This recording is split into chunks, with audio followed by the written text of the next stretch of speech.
देख रहे हैं राष्ट्रवादी संदेश।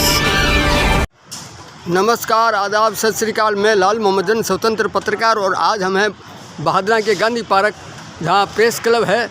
और प्रेस क्लब में आज NMOPS संस्थान जो संगठन है वो आज एक प्रेस कॉन्फ्रेंस प्रेस क्लब में करने जा रहे हैं। और इस NMOPS संस्था जो है ये संगठन, और इन्होंने एक जो पुरानी पेंशन की मांग थी, वर्षों से इनकी चली आ रही थी, जो 2004 से बंद थी, उस पेंशन को अशोक गहलोत ने लागू किया। उसके बारे में प्रेस कॉन्फ्रेंस करेंगे और पत्रकारों को पूरी जानकारी देंगे। तो हम प्रेस क्लब के अंदर चलेंगे और प्रेस वार्ता में जो कॉन्फ्रेंस होगी उसमें यहाँ के पदाधिकारी क्या क्या कहेंगे वो आपको दिखाएंगे। तो देखते रहिए राष्ट्रवादी संदेश, लाइक कीजिए, सब्सक्राइब कीजिए। NMOPS जिला संयोजक हनुमानगढ़। अभी गहलोत सरकार ने 23 फरवरी 2022 को राजस्थान के विधानसभा में जो बजट प्रस्तुत किया, उसमें कर्मचारियों के लिए सबसे बड़ी जो घोषणा उन्होंने की है वो पुरानी पेंशन बहाल की है, जिसको लेकर के हर विभाग के हर वर्ग के कर्मचारी में बहुत ही खुशी और जश्न का माहौल है। इस माहौल को लेकर के हम 13 तारीख रविवार को यहाँ के स्थानीय विधायक कामरेड बलवान पूनिया का अभिनंदन करेंगे और बहादुरा विधायक कामरेड बलवान पूनिया के मार्फत हम अशोक गहलोत को धन्यवाद ज्ञापित करेंगे। ऐसा हमारा प्रोग्राम है। उस प्रोग्राम में हम जो स्थान है वो आर्य समाज भवन बहादुरा रखा गया है। वहाँ पर सभी विभागों के कर्मचारी एक सभा के रूप में एकत्रित होंगे और उसके बाद में विजय जुलूस के रूप में मार्केट में हम एक विजय जुलूस निकालेंगे, क्योंकि ये जो कर्मचारियों की मांग थी ये एक बहुत बड़ी मांग थी और गहलोत सरकार ने बड़ा ही ऐतिहासिक फैसला जो किया है, जो कि एक मानवीय दृष्टिकोण को ध्यान में रखते हुए, क्योंकि एक कर्मचारी है वो 60 साल तक सरकार के समस्त कार्यों को धरातल पर लागू करके अमली जामा पहनाता है और उसके बाद में उसके वृद्धावस्था के अंदर उसके पेंशन और सामाजिक सुरक्षा की किसी प्रकार की कोई जिम्मेवारी या सरकार किसी प्रकार की कोई गारंटी नहीं दे रही थी। मैं इस मामले में बता दूं कि 22 दिसंबर 2003 को तत्कालीन केंद्र सरकार में अटल वाजपेयी सरकार ने नोटिफिकेशन जारी करके पुरानी पेंशन की जगह NPS को लागू कर दिया, जो कि न तो कर्मचारी हित में है और न ही वो सरकार के हित में। उस कर्मचारी बिल्कुल असुरक्षित महसूस कर रहा था, क्योंकि पिछले 4-5 सालों में उसके रुझान आने शुरू हो गए थे। पहले तो कर्मचारियों को पता नहीं था कि क्या कैसी स्कीम है, और जब रिटायरमेंट हुए, बहादुरा के 2-3 उदाहरण मैं देना चाहूँगा। कलाना की सुधा महेश्वरी रिटायरमेंट हुई है डुंगराड़ा स्कूल से, और डोभी से माधुराम जी रिटायरमेंट हुए मोरसरा स्कूल से, और एक जगदीश जी वर्मा है जोगीवाड़ा के और वो मोजाना से रिटायरमेंट हुए। इस प्रकार से, और एक मथुराम जी मोरसरा है जो गुंजाश्री से रिटायरमेंट हुए।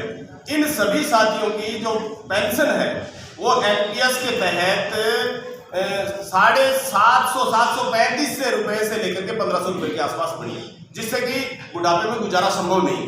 इस प्रकार की ये घातक स्कीम, क्योंकि इसका जो टोटल पैसा है वो NPS का टोटल पैसा NSDL के मार्फत CRA जो बना हुआ है उसके अंदर टोटल पैसा है वो म्यूचुअल फंड में लगाया जाता है। SBI, LIC और UTI के अंदर पैसा इसका इन्वेस्टमेंट होता है, जिसके रिटर्न की कोई गारंटी सरकार देती नहीं है।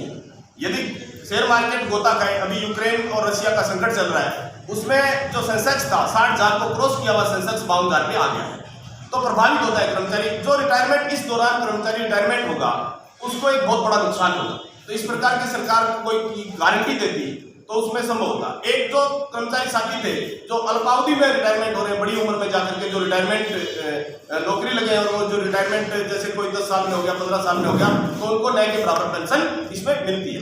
ये घातक स्कीम थी और इस घातक स्कीम को हमारे राजस्थान सरकार के जननायक अशोक गहलोत ने समझा, कर्मचारियों के दर्द को समझा और इस मांग को लेकर के पिछले कई सालों से हमारे राष्ट्रीय अध्यक्ष विजय बंधु जी हैं, उनके नेतृत्व में पूरे भारत में कश्मीर से लेकर के कन्याकुमारी तक ये आंदोलन चलाया जा रहा था। सुरेंद्र जी हमारे राज्य के उपाध्यक्ष हैं, ये महेंद्र जी तहसील के अध्यक्ष हैं और उधर धनराज जी बैठे हैं, वो अपने संभाग के सेशन लगे।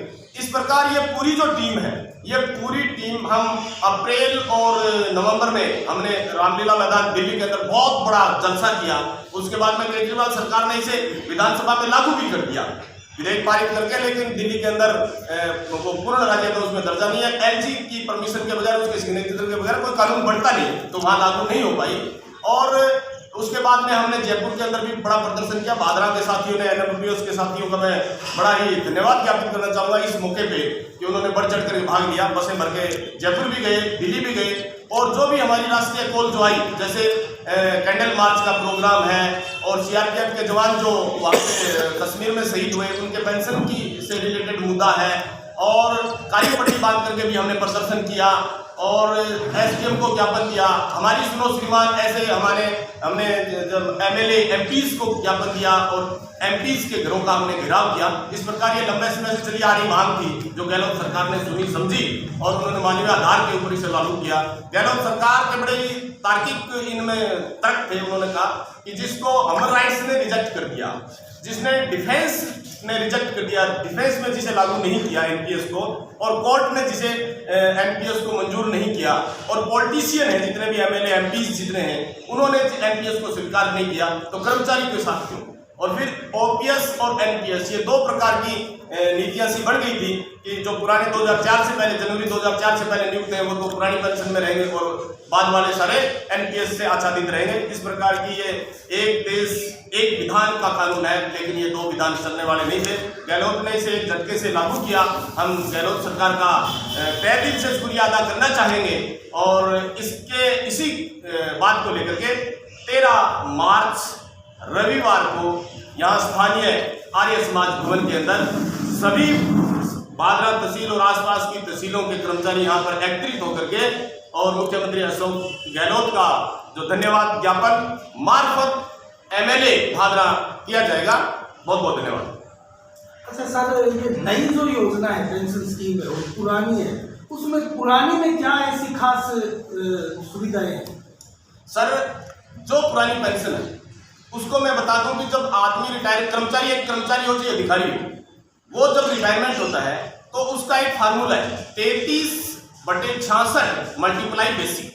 मान लो उसने उसकी एचआरए को घटा करके यदि 50,000 सैलरी, लास्ट उसकी सैलरी बढ़ रही है तो 25,000 रुपये उसे मासिक पेंशन मिलेगी एक बार, और साल में दो बार उसका महंगाई भत्ता बढ़ेगा। मतलब हर कर्मचारी जो रिटायरमेंट हो गया उसके 2 साल में 2 बार उसकी निश्चित रूप से पेंशन है वो बढ़ेगी, जबकि एनपीएस में ऐसा कुछ नहीं है।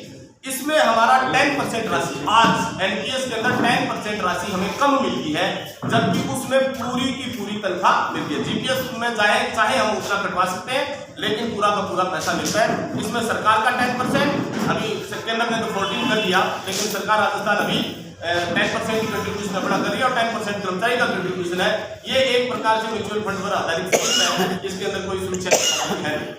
ये आपने ज्ञापन प्रदर्शन रैलियां निकाली, ये आप कितने सालों से ऐसा कर रहे हैं? ये पहले तो इसका पता नहीं था, और जैसे ही एनएमओपीएस का national movement for old pension scheme, इसकी फुल फॉर्म है, हिंदी में ये है, ये पुरानी पेंशन बहाली का राष्ट्रीय आंदोलन, ये इसका पूरा नाम है। ये एक आंदोलन है जिस प्रकार से हमारा देश आजाद हुआ, और वो आजादी का जो आंदोलन था, स्वतंत्र भारत का आंदोलन था, आजाद हिंद फौज थी, तो 1947 में वो सारे आंदोलन बंद हो गए क्योंकि आजादी मिल गई देश को। इसी प्रकार राजस्थान के अंदर हमें ओपीएस मिल गई है, एनपीएस को बंद कर दिया है, तो ये सारा आंदोलन है। जब तक पूरे देश में लागू नहीं हो जाएगा हम तो सहयोग करते रहेंगे, लेकिन यहाँ कोई प्रदर्शन नहीं। 2004 में ये लागू हुआ था। हाँ जी। 2004 के बाद में आप लोगों ने कब मतलब इस आंदोलन को शुरुआत किया? अभी आपको महसूस हुआ कि हमारी पेंशन जा रही है? 2017-18 से हम इस आंदोलन को शुरू कर रहे हैं। हम दिल्ली भी गए, जंतर मंतर पे बहुत बड़ा जलसा हुआ, प्रदर्शन हुआ, और रामलीला मैदान दिल्ली में भी हुआ और रामलीला मैदान जयपुर में भी हमने प्रदर्शन किया, और एसडीएम कलेक्टर के मार्फत जैसे राष्ट्रीय कॉल या राज्य कॉल आती हम उसके आधार पे यहाँ पे प्रदर्शन करते, मांग करते। अच्छा सर, इसका सबसे बड़ा श्रेय आप किसको देना चाहिए? राजस्थान में सबसे बड़ा श्रेय हम जननायक अशोक गहलोत को देंगे, क्योंकि मांग तो पूरे भारत के अंदर की जा रही है। हमारे साथियों के द्वारा, एनपीएस के साथियों के द्वारा, और बैकअप दिया जा रहा है ओपीएस के साथियों के द्वारा। लेकिन इन्होंने इस मांग को माना। इसके पीछे भादरा के विधायक कॉमरेड बलवान पूनिया, जिन्होंने सदन के अंदर इस मांग को पुरजोर तरीके से उठाया, बार बार उठाया, कई बार उठाया, क्योंकि हमने ज्ञापन दिया था यहाँ पे इनके ऑफिस में। उससे पहले आर्य समाज मंदिर में जहां पर अभी प्रोग्राम है, वहां पर भी हमने इकट्ठे होकर के जब ये विधायक बने थे तो उनको ज्ञापन दिया था। इन्होंने हमारी बात को रखा। मैंने इनको फाइल, जिला संयोजक होने के नाते फाइल बढ़ा करके दी। इन्होंने कहा कि मुझे पूरे आंकड़े हैं वो उपलब्ध करवाइए, और उस फाइल का इन्होंने अध्ययन करके और बड़ी सुंदर ढंग से बात उन्होंने उठाई। और अलवर के विधायक हैं जो बलजीत यादव हैं पैरोड़ से, उन्होंने भी इस मांग को उठाया। और बाकी विधायकों ने, जैसे अपने भाकर हैं जीते हुए, उन्होंने भी उठाया, कई विधायकों ने उठाया, लेकिन ज्यादातर 200 विधायकों में से चुप भी रहे, जो पक्ष और विपक्ष। 13 मार्च को जो आपका सम्मान समारोह है वो विशेष रूप से क्या कार्यक्रम है? उसमें हमारा जो कार्यक्रम है, सभी विभागों के जो कर्मचारी वहाँ पे एकत्रित होंगे, और हमारे जो शुभ चिंतक हैं वो भी उसमें एकत्रित होंगे, और हम उसके अंदर विधायक जी का सम्मान, उनका अभिनंदन करेंगे, क्योंकि उन्होंने हमारी मांग है वो विधानसभा में बड़ी जोरदार तरीके से उन्होंने पैरवी की। और दूसरा, हम अशोक गहलोत का उनके मार्फत, जिस प्रकार से हम एसडीएम के मार्फत ज्ञापन मुख्यमंत्री और राष्ट्रपति राज्यपाल को रहते हैं, उसी प्रकार से हम उनका धन्यवाद ज्ञापन उनके मार्फत प्रेषित करेंगे। सुरेंद्र जी, आप सर राज्य उपाध्यक्ष है इस आपके संगठन के, तो अभी आप शिमला भी गए थे पीछे, कितने से राज्यों की यात्रा इस आंदोलन के दौरान आप कर चुके हैं? कितने राज्यों में आपने इस मुहिम को आपके संगठन को पहुंचाया है? सबसे पहले तो मैं तमाम पत्रकार बंधुओं का आभार व्यक्त करना चाहूँगा कि जब हमने एनएमपीएस के बैनर तले पुरानी पेंशन बहाली की मांग को लेकर, चाहे कोई धरना, प्रदर्शन, ज्ञापन, आंदोलन की जितनी प्रकार की गतिविधियाँ हैं, गांधीवादी तरीके से, लोकतांत्रिक तरीके से हमने हर प्रकार की जो गतिविधि की है, पूरी छोटी से छोटी गतिविधि को भी आपने अच्छी कवरेज देकर आंदोलन को एक नई गति प्रदान की है, और आंदोलनकारियों को और प्रदर्शनकारियों में एक नई ऊर्जा का संचार किया है। इसलिए आपका एक बार पुनः बहुत बहुत आभार। एनओपीएस है जो national movement for old pension scheme है, ये पूरे देश में आंदोलनरत है। राजस्थान में भी हर एक क्षेत्र में, चाहे वो सोशल मीडिया का क्षेत्र हो, चाहे वो धरातल प्रकारी हो, हर क्षेत्र में हमने हमारी मांग सरकार तक पहुंचाई है। चाहे धरना प्रदर्शन ज्ञापन के अलावा छोटे छोटे हर एक गतिविधि, चाहे काली पट्टी बंद करो, चाहे कैंडल मार्च करना हो, चाहे हस्ताक्षर अभियान हो, चाहे पोस्ट कार्ड अभियान हो, धरना प्रदर्शन, ज्ञापन, रैली, इन तमाम प्रकार की गतिविधियों के मार्फत हमने सरकार तक हमारी मांग पहुंचाई है।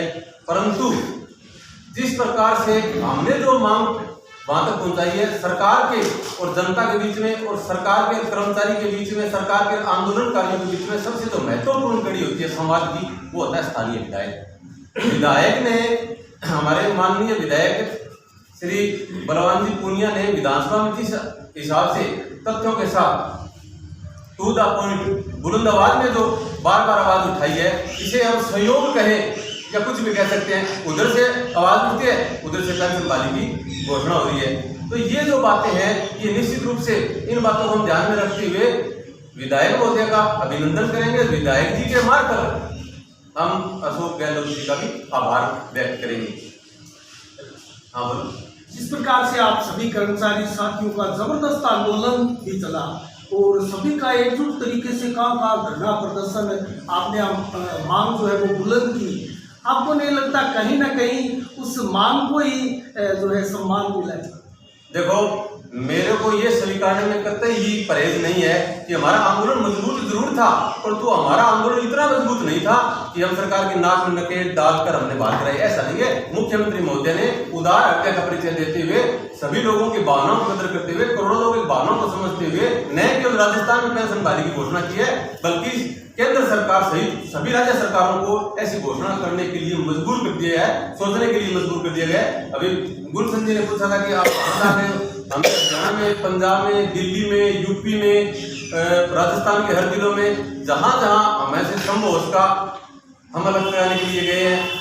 हमें इन्विटेशन मिला तो गए ही है, परंतु हमें सूचना मिली है और हमारे पास समय है, तो ऐसी प्रकार के आंदोलन में कोई संदेश नहीं भेजे जाते। हम निश्चित रूप से गए हैं, और कोई साथी अगर नहीं जा सका तो मैं तमाम, जिस प्रकार से मीडिया का आभार व्यक्त करना चाहता हूँ, उसी प्रकार उन तमाम साथियों का, क्रांतिकारियों का, आंदोलनकारियों का और घर पर बैठे उन लोगों का भी आभार व्यक्त करना चाहता हूँ जो सोशल मीडिया के मार्फत, चाहे वो फेसबुक हो, व्हाट्सएप हो, इंस्टाग्राम हो, ट्विटर हो, टेलीग्राम, हर प्लेटफॉर्म का यूज करते हुए पूरे देश में एक आंदोलन को जो वातावरण निर्माण करने में सहयोग दिया था ना, वो बहुत महत्वपूर्ण चीज है। वो सरकार जो IT सेल है वो बड़ी पैनी नजर रखती है। आपकी कोई भी गतिविधि, कोई भी प्रयास बेकार नहीं जाता, आपकी हर एक बात पर सरकार की पैनी नजर रहती है। तो मैं फिर भी ये कह रहा हूँ, जैसे राजस्थान में जो आंदोलन था उस प्रकार का आंदोलन कई जगह है। यूपी में जो अटेवा है वो हमारे से तुलनात्मक अध्ययन करते हैं तो उनका प्रदर्शन हमारे से मजबूत है, बावजूद उसके भी वो सफल नहीं हुए, पर तो निश्चित रूप से हमारा संघर्ष है वो बेकार नहीं गया।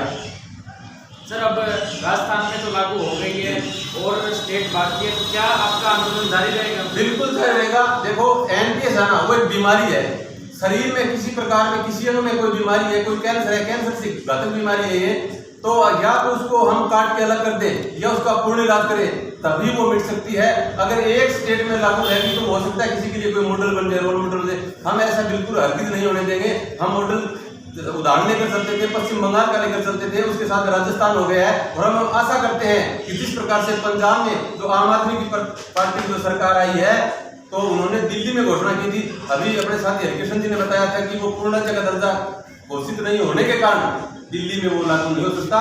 तो हम केजरीवाल जी से और आम आदमी पार्टी से पूरी उम्मीद करते हैं कि पंजाब में भी इस प्रकार का, छत्तीसगढ़ में होगी। अब मात्र 2-3 दिनों में जैसे अशोक गहलोत जी ने राजस्थान में घोषणा की, छत्तीसगढ़ में हाथों हो गई और पंजाब में जो सरकार आ गई, तो 4 स्टेट तो सीधे ही मान लो, पश्चिम बंगाल ऑलरेडी पहले से ही था। तो ये जिस प्रकार से हम कहते हैं शरीर के किसी हिस्से में इस प्रकार की बीमारी नहीं रहनी चाहिए, तो पूरे देश में भी हम ये चाहते हैं कि पूरे देश में OPS होना चाहिए, NPS का भी नामो निशान नहीं होना चाहिए। अगर कोई सरकार है मात्र थेरेपी लगा के छोड़ देना चाहिए तो उसको छोड़ने नहीं छोड़ते, हम हमारा प्रयास पूरा करेंगे।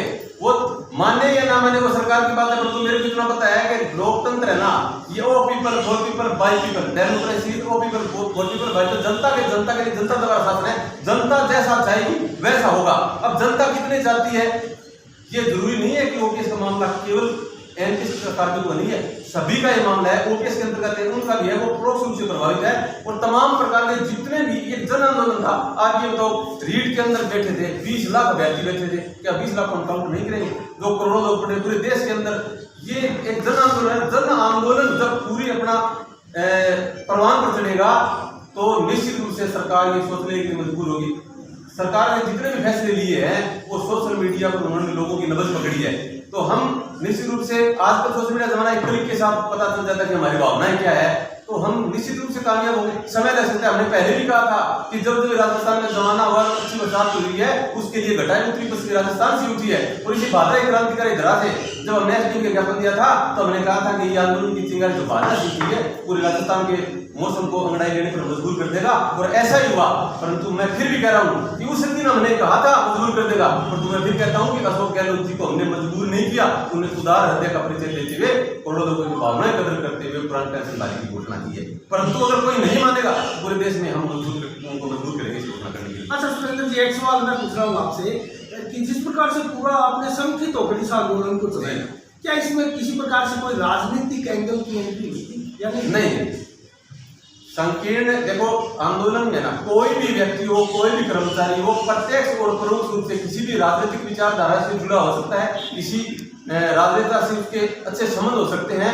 परंतु जब आंदोलन से व्यक्ति जुड़ता है वो सभी प्रकार की बातें, जब संवाद होता है, खुल हमारी बातें होती है, प्लस माइनस सभी देखते हैं, तो 1-2% की तो मैं कह नहीं सकता, हालांकि हमारे आगे तो वो भी नहीं आए। सभी ने संकीर्ण मानसिकताओं से ऊपर उठकर एकता का परिचय देते हुए बहुत शानदार तरीके से आंदोलन के साथ दिया है। जितने भी संगठन है, नेशनल मूवमेंट को मूवमेंट सिर्फ एक व्यक्ति को एक उद्देश्य को लेकर चलता है। जिस दिन हमारा उद्देश्य पूरा होता है उस दिन आंदोलन समाप्त, मूवमेंट खत्म। परंतु ये जो और संगठन है मनुष्य को लेकर बहुत उद्देश्य है और एक से ज्यादा इनकी मांग है, ये तो चलता रहेगा। आज कर्मचारियों को जो फैसिलिटी मिल रही है वो इन आंदोलनों की बदौलत मिल रही है। NOPS तो 4 साल से है, तो हम उनका सहयोग करते हैं, वो हमारा सहयोग करते हैं। हमारे लिए किसी प्रकार की कोई नींद नहीं है, बहुत ही शानदार तरीके से सहयोग करें। पुराने साथी तो नए से भी ज्यादा करें, ये हमारे पथ प्रदर्शक के रूप में, मार्गदर्शक के रूप में, और उनका अनुभव हमारे काम आ रहा है। कहीं भी ये पुराने वाले साथी और संगठन वाले जो मैसेज मात्र से हमारे एक मैसेज से व्हाट्सएप ग्रुप करते हैं ना, सैकड़ों संख्या मैसेज हो जाते हैं। आप शिक्षक संगठन से तमाम लोग आते हैं जी। जाहिर सी बात है राज्य में और भी कर्मचारी हैं जी। अन्य जो विभागों के टोटल लगभग पूरे स्टेट का जिक्र करें तो कितने कर्मचारियों को ओपीएस बहाली के बाद फायदा मिलेगा, और अकेले भादरा का जिक्र करें तो कितने लोगों को ओपीएस से फायदा मिलेगा? देखो जी, फायदा है ना वो एक तो होता है प्रत्यक्ष, एक होता है परोक्ष। मैंने कहा परोक्ष रूप से तो सबको मिलेगा। राजस्थान के अंदर मैं मोटा मोटा निर्भर तो बता रहा हूँ, राउंड फिगर में 7 लाख कर्मचारी है, उसमें आधे से ज्यादा 4 लाख के लोग राजस्थान में एनपीएस के कार्मिक है, उन सबको मिलेगा। भादरा में टीचर पर होगा लगभग 1000 के लगभग, तो उनको सबको होगा। रही बात कार्मिकों की तो ये तो सबके लिए, केवल टीचर्स के लिए नहीं है। अब हरियाणा छोटा स्टेट है, अगर उस तरफ जाए तो हरियाणा में लगभग 1,70,000 है, पंजाब में 82 के लगभग है। हमने सोशल मीडिया के आंकड़ों से मैं बता रहा हूँ, तो फायदा तो सबको ही होगा। जो ओपीएस के बारे में कहा जा रहा है कि ये एक प्रकार से निजीकरण पर जोड़ है, क्योंकि इसके बलबूते सार्वजनिक क्षेत्र भी मजबूत होगा। तो क्या मानते हैं जो आज के परिप्रेक्ष्य में जब सरकारें निजीकरण की जरूरत पड़ी है, चाहे वो कोई भी सरकारें हो, ऐसे में ओपीएस बहाली छत्तीसगढ़ के मुख्यमंत्री भी मजबूर हुए, उनको बजट में घोषणा करनी पड़ी, अब पंजाब में भी होगी। और कांग्रेस ने कल अपने वक्तव्य में कहा है कि जहाँ भी कांग्रेस की सरकारें, गठबंधन की सरकारें, उनको प्रमुखता से ओपीएस बहाली करने के लिए कहा जाएगा। ऐसे में आपको लगता है ये निजीकरण पर एक बड़ी चोट है? निजीकरण पर बहुत बड़ी चोट है, और हम जो मांग रखते हैं वो तो महत्व रखती है, परंतु प्रमुख विपक्षी दल और जो सत्ता पक्ष जो घोषणा करते हैं ना, वो और ज्यादा महत्वपूर्ण होती है। चाहे कांग्रेस पार्टी ने कई घोषणा की है तो उनकी सरकार नहीं है, परंतु वो एक राष्ट्रीय लेवल की पार्टी है, वो जिस प्रकार की घोषणा करती है तो हमारे आंदोलन को मजबूती मिलती है। अगर निजीकरण अगर अच्छा हो और अगर वो एनपीएस अगर अच्छी हो तो अच्छी चीज नेता अपने तक नहीं पहुंचने देते, बहुत बड़ी बात है ये। तो चाय पत्ती एक तक अपने तक नहीं पहुंचने देते, तो ये अपने पास ले ली, खुद ने अपना ली, तो इसका मतलब सिद्ध है कि ये तो ओपीएस अच्छी मानते हैं, सभी सरकारी फायदा ले रहे हैं। एक सवाल इसमें ये भी उठता है, मुख्यमंत्री अशोक गहलोत ने इसको घोषणा कर दी ओपीएस बहाली। 2023 में चुनाव आएंगे दिसंबर में जी, और जिस प्रकार का आज ट्रेंड आया, आज 4 राज्यों के चुनाव को बीजेपी ने भारी बहुमत से सरकार बना दी 4 राज्यों में। अगर यहाँ पर बीजेपी की सरकार आती है, जाहिर सी बात है केंद्र की सरकार बीजेपी के हाथों में है, अगर उन्होंने पलट दिया, भामाशाह को जन आधार बना दिया, जन आधार को वापस भामाशाह कर सकते हैं, ओपीएस को भी वापस एनपीएस कर सकते हैं, तब क्या कर्मचारियों क्या रवैया? देखो, कर्मचारी जब हमने जो जिस प्रकार जो भी आंदोलन दिया है, तो जहाँ भी हमने वार्ता की है तो वार्ता सकारात्मक दिशा में बढ़ी है। इसका मतलब उनके समझ में आ रही है, वो अंतिम अंजाम तक नहीं पहुंची, कुछ कानूनी पेचीदगियां थी, कुछ ऐसी बातें। ये मेरा निजी अनुमान है, मेरा मानना है कि बीजेपी शासित राज्य है ना, वो केंद्र से पहले घोषणा करने में किसी प्रकार की हिचकिचाहट रखते हैं, समझ में उनकी भी आ गई है। जब सभी राज्य सरकारें जहां जहां बीजेपी शासित राज्य है उनके सबके समझ में आ गई है, वो सोशल मीडिया के सामने, मीडिया के सामने, इलेक्ट्रॉनिक मीडिया के सामने, प्रिंट मीडिया के सामने, हमारे सामने सार्वजनिक रूप से ये स्वीकारने के लिए तैयार नहीं है, परंतु उनके समझ में आ रही है, वार्ता करते हैं तो वो बताते हैं, तो वो ये बात पीएम के सामने भी रखेंगे और प्रधानमंत्री भी तो समझ में आएगी, समझ में निश्चित रूप से आना ही पड़ेगा।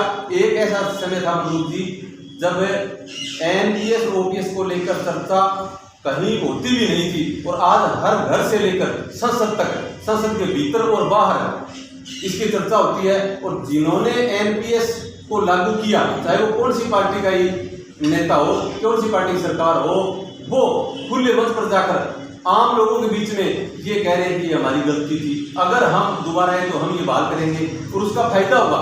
अब जैसे कर्मचारी है, अब देखने वाले देते कर्मचारियों का वोट किस तरफ है। अभी जैसे आज जो रिजल्ट है, रुझान है, उसकी हम पूरी समीक्षा करेंगे, फिर कर्मचारियों का वोट किस दिशा में गया है। कर्मचारी ये बताओ, बिना नाम ले बगैर सीधे ये कहने लगे वोट फॉर ओपीएस, तो ये बताओ कर्मचारी पूरी तरह से खुल के ओपीएस के समर्थन में आ गया, और ये कह रहे हैं कि इस पार्टी को वोट दीजिए, इसको नहीं दीजिए। पूरी तरह से खुलकर कर्मचारी जब सामने आ गया तो निश्चित रूप से इस बात के लिए भी कर्मचारी सामने आ जाएगा, और जिस दिन कर्मचारी बिल्कुल मजबूर होकर आना पड़ेगा। आपको अगर याद हो कि 6 अप्रैल 2020 की बात है, हमने एक ज्ञापन दिया था एसडीएम के मार्फत राज्य सरकार को। उस समय हमने कहा था कि जो पैरामिलिट्री फोर्स और जो राज्य पुलिस है वो कई मामलों में बंधी हुई है, वो जानबूझकर भी सरकार का विरोध नहीं कर सकती। तो हमने कहा था कि जिस प्रकार से ये जो अपना मामला है ये केवल कर्मचारियों का नहीं है, वो अर्धसैनिक बल और ये जो पुलिस है ये हमारे आंदोलन के साथ होगी तो निश्चित रूप से सरकार के गले की घंटी बन जाएगी। और सहयोग ऐसा था कि दूसरे दिन फ्रांस में पुलिस एनपीएस के मामलों को लेकर सरकार के सामने होगी। जब पुलिस सरकार के सामने हो जाएगी, अर्धसैनिक बल सरकार के खिलाफ हो जाएंगे, प्रदर्शनकारियों के साथ हो जाएंगे, तो नेताओं की जान कौन बचाएगी? इनको मजबूरन होकर बात करना पड़ेगा। लेकिन जिस प्रकार का आज ट्रेंड दिखा है चुनाव में, समीक्षा आप करेंगे, लेकिन 4 राज्यों में जिस प्रकार से आज यूपी का सुबह सुबह ट्रेंड देखा, बैलेट पेपर के नतीजे आए, उसमें बीजेपी आगे थी और अब भी बहुत भारी बहुमत से बीजेपी आगे। ऐसे में कैसे मान के चलें कि बीजेपी की तब जब अखिलेश यादव ने अपने मैनिफेस्टो घोषणा पत्र में कहा कि वो ओपीएस बहाल करेंगे, लेकिन उनकी पार्टी तो बहुत पीछे रहेगी बहुमत से। इसका मतलब कर्मचारी सिर्फ अपने फायदे के लिए आंदोलन लड़ रहे हैं, सरकार से उन्हें कोई लेना देना नहीं है, शायद वो वोट नहीं कर पा रहे हैं। जहाँ पर उनको फायदा भी मिल रहा है ओपीएस का, फिर भी वो शायद वोट नहीं कर पाए। देखो, आप ये करोगे अपने फायदे के लिए कर रहे हैं सरकार से, फायदा तो तभी होगा ना जब हम चाहेंगे वो सरकार आएगी। रही बात यूपी की और पंजाब की, मैं ये बता रहा हूँ राजस्थान सरकार ने घोषणा की, उससे बहुत पहले दिल्ली सरकार ने, आम आदमी पार्टी ने घोषणा की थी। और तो घोषणा करने के बाद माहौल क्रिएट होने में थोड़ा समय लगता है। मैं ये मानता हूँ कि अगर यही घोषणा राजस्थान सरकार ने अगर 1 महीने पहले की होती तो कांग्रेस को जिन राज्यों में चुनाव है वहां उनको निश्चित रूप से फायदा होता। रही बात आम आदमी पार्टी की, आम आदमी पार्टी ने दिल्ली में प्रस्ताव पास कर और एलजी को उपराज्यपाल को दे दिया। अब पूर्णतः का दर्जा घोषित नहीं होने के कारण ये इनके बस की बात नहीं थी, उसका सीधा फायदा आप देख लो पंजाब में कितना है, आप सोच भी नहीं सकते थे इतनी सीटें लेकर पूर्ण बहुमत के साथ उन्होंने सरकार बनाई है। तो जब कोई भी घोषणा करता है उसको अमली जामा पहनाने में, लोगों को घोषणा पर विश्वास करने में थोड़ा समय लगता है। और ये अच्छी बात है कि चुनावी वर्ष है, 2023 में हमारे चुनाव है, तो एक बजट अभी शेष पड़ा है। अगर यही घोषणा 1 साल बाद अगर होती तो उससे कम असरकारक होती कांग्रेस के पक्ष में। और ये घोषणा अब कर दिए, ये हमारे राजस्थान में तो उनके लिए लाभदायक है। अगर 1 महीने 1.5 महीने पहले और होती उन राज्यों में ज्यादा फायदा मिलता जहाँ अभी चुनाव हुए।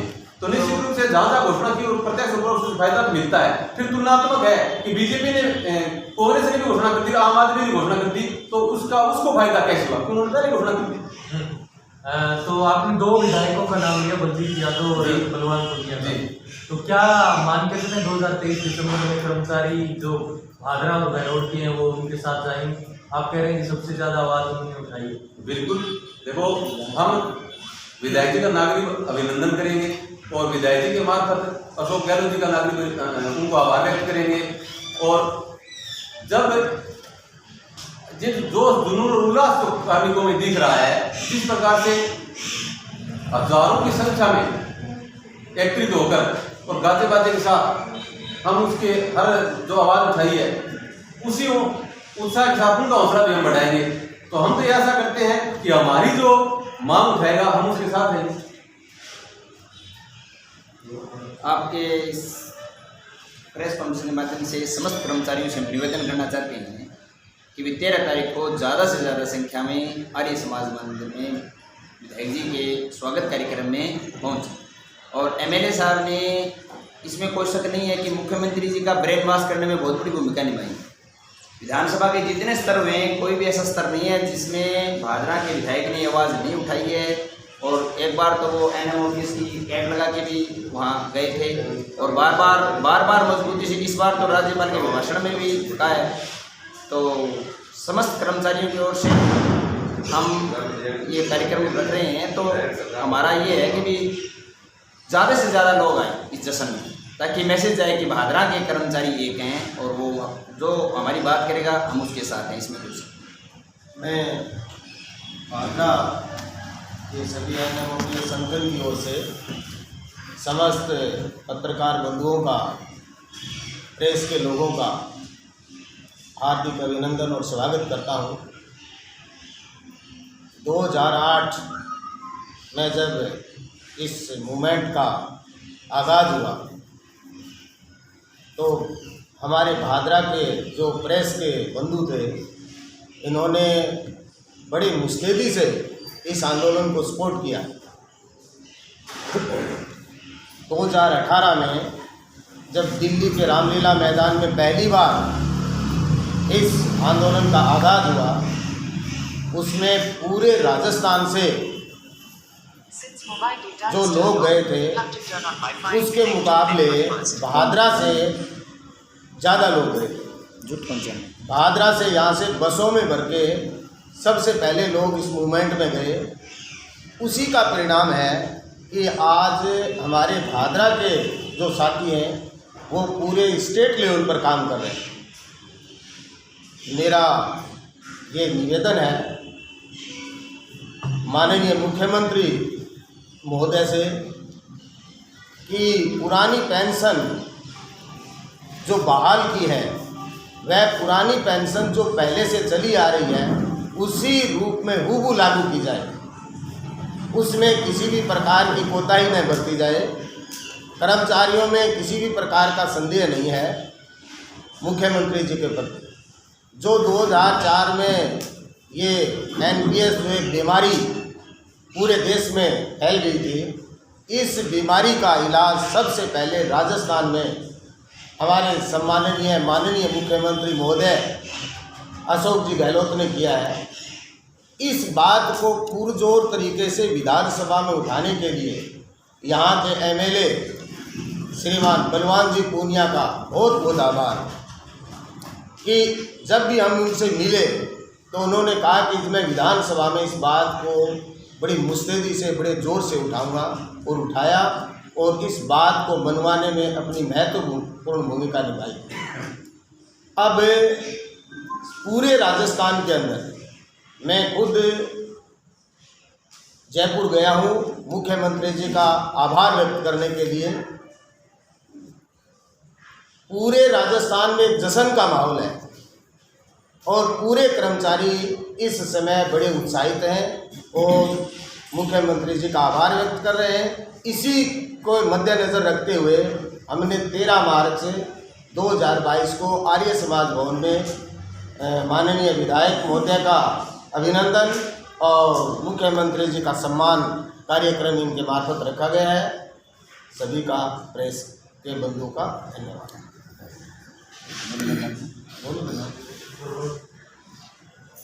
जैसा साथियों ने बताया है कि NPS एक बीमारी है। रियल में अशोक गहलोत जी समझ गए थे कि कर्जा लेकर के 10% के रूप में अनुदान देना पड़ रहा था राजस्थान। पिछले 17 साल में लगभग 29,000 करोड़ रुपए कर्ज पर लेकर के राजस्थान सरकार अनुदान भरी थी कंपनियों को, जबकि सरकार राज्य को उसमें तो फायदा नहीं। और मैं पत्रकार बंधुओं को बताना चाहता हूँ कि अब जो वर्तमान में रिटायर होने वाले लगभग 99% कर्मचारी हैं वो पुरानी पेंशन वाले, यानी सरकार को पुरानी पेंशन नहीं देनी पड़ रही है और NPS में अनुदान देना पड़ रहा है। यानी सरकार राजस्थान सरकार को 14,000 करोड़ रुपए पेंशन में देने पड़ रहे थे और लगभग 3,600 करोड़ रुपए अनुदान में देने पड़ रहे थे। यानी राजस्थान के पास इतनी आमदनी नहीं थी राजकोष में। तो जब अशोक जी गहलोत ने समझ लिया कि ये 2004 वाले कर्मचारी है तो रिटायर हो ही नहीं रहे, सेवा के दौरान यदि इसको अंशदान इसी प्रकार दिया जा रहा था तो राजकोष के जो घाटा बता रहे हैं ना पुरानी पेंशन से लगेगा, वो नहीं लगेगा। राजकोष में फायदा होगा जो आप 2004 से लेकर के 2022 तक है, जो राज्य सरकार ने 29,000 करोड़ रुपए जो अंशदान के रूप में दिया है वो वापस राजकोष में जमा होना चाहिए, जैसे राज्य का विकास हो सके।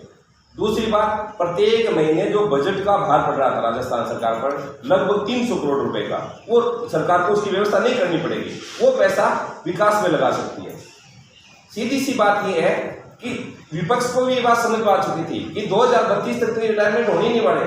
मैं आपको बलरूप जी एक बात बताना चाह रहा हूँ कि हमने 21 तारीख को हमारे NPS अकाउंट पर पैसा देखा तो मेरे खुद के अकाउंट बताऊँ 22,94,000 दिखा रहा, जो मुझे उस पेंशन की आवश्यकता नहीं थी। वो राज्य का पैसा था, वो राज्य के पास जाना था, राज्य के पास रहना चाहिए था, राज्य के विकास में कमाना था। लेकिन वही पैसा जैसे ही 24 या 26 तारीख को रशिया ने हमला किया यूक्रेन पे, वो पैसा आज मैं आपको प्रत्यक्ष दोनों मेरे पास स्क्रीनशॉट है, वही पैसा उसके बाद मेरी एक सैलरी का अंशदान भी जमा हो गया, राज्य सरकार का अंशदान भी जमा हो गया। लेकिन आज अभी वर्तमान में मैंने देखा है 22,25,000 रुपये। यानी वो सीधा सीधा नुकसान हो रहा है। हम कह रहे हैं कंपनियों को घाटा हो रहा है, कंपनियों का घाटा नहीं हो रहा है, निवेशकों को घाटा हो रहा है। और निवेशक है कौन? हम हैं कौन? हम एक राज्य सरकार के कर्मचारी हैं। जो घाटा राज्य सरकार उठा रही है, अपना पैसा दे रही है और जमा कर रही है, पैसा माइनस में जा रहा है। जब राज्य सरकार के पास ये कह रहे हैं कि राज्य सरकार की आमदनी नहीं है, तो राज्य सरकार क्यों 14% दे रही है कंपनियों को? 10% हरियाणा में क्या किया? बोलो हम 14% अनुदान देंगे, कर्मचारी का 10% लेंगे। अरे जब वो सेवा के दौरान उसको पेंशन की जरूरत ही नहीं है ना, वेतन से काम चल रहा है उसका। जब वो वेतन से काम चल रहा है, कर्मचारी 30 साल बाद में रिटायरमेंट होगा, तो उस समय राजकोष में जो पैसा बच रहा है, यदि आज मैं कहूँ 1 महीने की पेंशन रोक दी, 1 महीने का राजकोष के जो बजट है उसको रोक लीजिए, इस 21-22 में रिटायर होने वाले जो कर्मचारी उसका 1 महीने से काम चलेगा। 300 करोड़ से जितने लगभग कर्मचारी हो रहे सारे पुरानी पेंशन वाले, उनको तो देना पड़ रहा है। फिर कर्मचारी, वो एक कहावत थी ना, प्याज ही खाए और दूध भी खाए, दोनों डबल मार, राज्य सरकारों पर डबल मार पड़ रही है। हाँ, ये नीति शुरू लेके आए थे ना, उसमें इनकी थी कि पेंशन से राज्य अपने आप को बिल्कुल अलग कर लेगा, लेकिन राज्य अलग नहीं कर पाया। हमारे पूर्व जो शासन सचिव थे राजीव जी महर्षि, उसने एक लेख लिखा था, उसने 6 कमियां गिनाई इसमें। एक की रिपोर्ट क्या कह रही है? एक रिपोर्ट कह रही है कि इसकी जो भी इसकी नीतियां है वो समझ से बाहर है। अभी तक 17 साल जो कोई योजना चली और उसका अभी तक बेसिक फंडामेंटल तैयार नहीं है, और सारे स्टेट हम लागू करके पश्चिम बंगाल को छोड़ देंगे। लेकिन अभी तक ये नहीं है कि पीएफएआरडीए जो सितंबर 2013 में बना था, उन्होंने क्या किया 2021 अप्रैल में क्या किया कि हम तो जो रिपोर्ट कीपिंग एजेंसी है सेंट्रल रिपोर्ट, वो कह रही है हम तो ऐसे इसका रिपोर्ट नहीं रखेंगे, हम करेंगे 0.005% इनसे सेवा कर लेंगे। उस सेवा कर को 0.055 पैसे से घटा करके अब किस साल क्या किया है? 1 अप्रैल 2022 को कह रहे हैं कि हम तो जो ये खर्चा ज्यादा बढ़ा है इस पे, हम तो लेंगे 0.5%, यानी 50 पैसे लेंगे हम टोटल लोगों का साथ, यानी वो सेवा कर भी लेंगे। यदि नुकसान हो रहा है तो वो कर्मचारी का, राज्य सरकार का नुकसान हो रहा है। तो मैं ये कहना चाह रहा हूँ, आम जन के समझ में होना चाहिए, इस पेंशन रूपी एनपीएस की वजह से जो पैसे का भाव रहा है, आज हम एक राजस्थान के क्यों देखें, पूरे भारत में 74 लाख कर्मचारी हैं, कंपनियां कितनी है? 10, और उस 10 कंपनियों में मतलब कि कभी कोई भी साथी पढ़े इस चीज को, तो उसमें प्रत्येक कंपनी में 40-60% विदेशी निवेश है। एफडीए के नाम से 49% एफडीए रखा है, तो सारी कंपनियों, जैसे ऑक्सो टोक्यो कंपनी है वो जुड़ गई विदेशी, हमें पता ही नहीं चला वो यूटीआई के साथ कब जुड़ गई। हमें एलआईसी मान रहे थे कि एलआईसी तो ठीक है, हिंदुस्तान का नॉर्थ है, हमें डर नहीं लगेगा, तो अब पता चला कि एलआईसी के साथ में दूसरी विदेशी कंपनी जुड़ी हुई है 51-49 में। तो वो विदेशी कंपनियां राज्य सरकारों का या केंद्र सरकार का, उस पर कोई वकील नहीं है, वो पैसा कब डूब जाए, नहीं राज्य सरकार को फायदा है। ओपीएस से सबसे ज्यादा जो फायदा होगा वो राजकोष में होगा, राज्य के विकास का होगा, ये मेरी गारंटी है। यदि आप सर जिस प्रकार से आंकड़े बता रहे हैं, हाँ जी, तो इससे राज्यों को तो वित्तीय घाटा तो हो ही नहीं रहा, कोई इतनी बड़ी कर्मचारियों की वो दुश्मनी क्यों मोल लेगी सरकारें, जब उनको कोई वित्तीय घाटा तो हो ही नहीं रहा। सर 2003 के अंदर जब ये ऑर्डिनेंस ये बताया सर, इसमें इतना अच्छा था, वित्तीय घाटा नहीं हो रहा है, पेंशन को बाहर नहीं मान सकते सर, सामाजिक कल्याण की योजना आज से 1972 से चल रही है। मेन चीज ये थी कि जब ये योजना लेके आए उस समय राजस्थान में 4 लाख कर्मचारी थे, नए भर्ती होने वाले 33,000 कर्मचारी थे। उसमें सरकार को ये पता नहीं था कि 33,000 कर्मचारियों का 10% से वेतन में कितना जाएगा, लगभग 17 करोड़ महीने का देना पड़ेगा, पीछा छूटेगा, इनसे हमें पेंशन नहीं देनी पड़ी। ये किसी ने नहीं समझा कि उस निजीकरण करने के लिए, उस कंपनियों को पनपाने के लिए आपने एक घोटाला सुना है sir, electricity board Lucknow 85,000 crore रुपए कर्मचारियों का अनुदान जमा ही नहीं किया। 2016-17 पकड़ में आया, 2011-12-13 से लेकर के 16-17 तक अनुदान जमा नहीं किया। वो जब उस कंपनी पर किसकी जिम्मेदारी से कोई पकड़ नहीं थी, 85,000 करोड़ रुपए वो उत्तर प्रदेश सरकार को भरना पड़ा। इसमें क्या है सर, एक मिनट में बोल रहा हूँ, इसमें क्या है सर कि भी ये ओपीएस लागू किए, ओपीएस लागू किए अशोक गहलोत मुख्यमंत्री ने, उन्होंने किस लिए किए? वो यही चाह रहे हैं ना कि कर्मचारी उनके साथ हो। आप इस चीज़ को समझना चाहते हैं कि सरकारों ने दुश्मनी क्यों मोल ली, तो आप बीजेपी के जो नेता हैं, छोटे से लेकर बड़े नेता जो भी आपको मिले, उनसे पूछिएगा आप ओपीएस के समर्थन में हो या ओपीएस के खिलाफ में। मुख्यमंत्री महोदय जब बजट भाषण पढ़ रहे थे उन्होंने बीजेपी के जो एमएलए जो विपक्ष बैठा था सामने एकदम फ्रंट में, उनसे पूछा था या तो मेज बजाओ या विरोध करो। ये सवाल वोट हर नेता लेना चाहता है भी हमारे एमएलए साहब किस लिए बोल रहे हैं विधानसभा में कि ओपीएस लागू करो। वो भी चाहते हैं कि कर्मचारियों का वोट उनको मिले, मुख्यमंत्री भी ये चाहते हैं कि लोग उनके साथ हो, हमारी सरकारें बनी रहे। ठीक है, बीजेपी के लोग इसके पक्ष में खुलकर क्यों नहीं बोल रहे हैं, ये सवाल आप लोगों को उठाना चाहिए। ये केवल और केवल वोट का मामला नहीं है सर, ये बहुत गंभीर मामला है, ये नीति का सवाल है। आप कल्पना नहीं कर सकते कि किस तरीके से सारी की सारी जो विश्व की आर्थिक नीतियां तय होती है ना, उसमें दो संगठन बने हुए हैं, एक तो है IMF और एक है विश्व बैंक। आज अमेरिका अपने किसानों को सब्सिडी दे रहा है, लेकिन भारत को कह रहा है कि खाद्य सुरक्षा की योजना जो किसानों के लिए गरीब लोगों की चल रही है वो बंद करो। क्योंकि अगर खाद्य सुरक्षा की योजना चल रही है, किसी आदमी को आटा मिल रहा है घर में, तो वो दुकान से नहीं खरीद रहा है, दुकान से नहीं खरीद रहा है तो कंपनियां प्रभावित हो रही है। यानी हमारे अपने लोगों को तो सब्सिडी देगा अमेरिका कपास के किसानों को, दूसरे लोगों को, लेकिन दूसरी दुनिया में बाजार पैदा करना चाहते हैं। और उससे इस प्रकार की नीतियों, दुनिया का 70 साल का तो इतिहास है इस प्रकार की नीतियों की जो समर्थक रहे हैं। पहले पंडित नेहरू, इंदिरा गांधी, ये जो लोग रहे, इन्होंने बहुत सारी कल्याणकारी योजनाएं लागू की। आप जाइए कहीं भी, कोई भी बांद्रा में इधर उधर घूम के देख लीजिए, कोई 20-25 साल में कोई भवन बनाया गया, सरकारी कोई चीज़ बनी है क्या? नहीं आप सर, मैं आपको रोकना चाहूँगा। नहीं, मैं बता रहा हूँ मेरी बात। एनपीएस और ओपीएस के घाटे और वादे की बात के ऊपर जो ये हमारी कॉन्फ्रेंस है, हम किसी भी सब्जेक्ट को पॉलिटिकल पार्टी और वर्तमान चुनाव, कौन हारा कौन जीता, किसने जाति समुदाय विकास के ऊपर वोट दिए, कौन सी पार्टी ने क्या किया क्या नहीं किया, मेरा आज के इस कॉन्फ्रेंस का जो सब्जेक्ट है वो केवल एनपीएस को हटा करके ओपीएस को लागू किया गया। एनपीएस के क्या घाटे थे और ओपीएस का हमें कितना बेनिफिट मिल रहा है कि हमारी जीपीएफ की राशि है वो इसमें जमा हो रही है, जीपीएफ की जो राशि है वो हमारी उसके बाद में काम आएगी। इसी सब्जेक्ट को लेकर के हमने किया था। सभी का हार्दिक आभार, धन्यवाद। तो ये थी आज प्रेस कॉन्फ्रेंस प्रेस क्लब में जो इनके पदाधिकारियों ने बताया, और आप आगे भी आपको समाचार लेके आऊँगा, तो देखते रहिए राष्ट्रवादी संदेश। लाइक कीजिए, सब्सक्राइब कीजिए। मैं लाल मोहम्मद जन आपसे फिर मिलूँगा। जय हिंद, जय भारत।